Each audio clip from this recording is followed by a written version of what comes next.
Vice and the Virtues. What was the aim with this album musically? Well, the aim for the album musically, we didn't really have a concept when we were writing. It was kind of song to song. So kind of all got tied together when we looked at all the songs that we wanted for the record and then figuring out what to call it, how they would all work together. So it all kind of happened towards the end of recording. How was it working with Butch Walker and John Feldmann, two people you hadn't worked with before? What did they bring to the album? Oh, they're great. They're both great. Both very different, though. We worked with John Feldmann first for a number of months, just writing and getting to know him a little bit. And at that time, we had a lot of songs written, but the way that we were used to working was a little different. And he's just kind of like a workaholic, so he'll wake up after 4 hours sleep, at 5, 6 in the morning and just be ready to go. Just doing it every morning. Like, okay, we have to go do this. All right, what's next? All right, we finished recording this. We have to go do this. So it definitely got us in a good mindset for working. And Butch Walker is amazing too. They both just kind of really pushed for our ideas, which made us happier because we probably wouldn't have been happy if we had been like, hey, write something for us. Just not really how we like to work. So it was awesome. I love those guys. Was working with them a conscious decision because of they're a tiny bit more on the kind of poppier end of production? Was that something you were going for? A more pop edge or not? Well, we were familiar with stuff that they've done in the past, so yeah, we kind of, I guess, knew,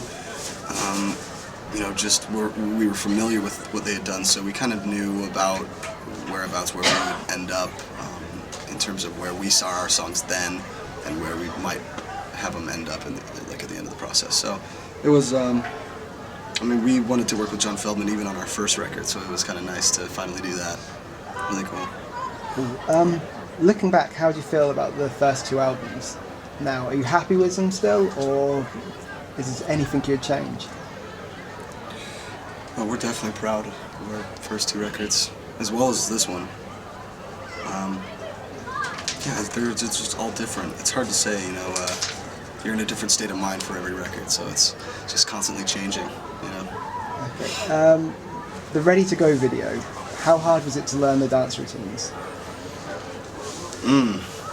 Well, we had a rehearsal day before we actually started shooting, so there was 6 hours of just learning like 3 or 4 dances, and that much movement, not really used to, so it kind of like made our legs sore, like, oh god, I was like dying. I was taking Epsom salt baths at night and stuff, so it was kind of crazy, but yeah, it was fun. It was really fun.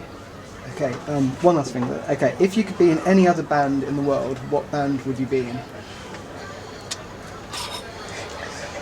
Playing any instrument, being frontman, guitarist, drummer, whatever you want, what band would you want to be in?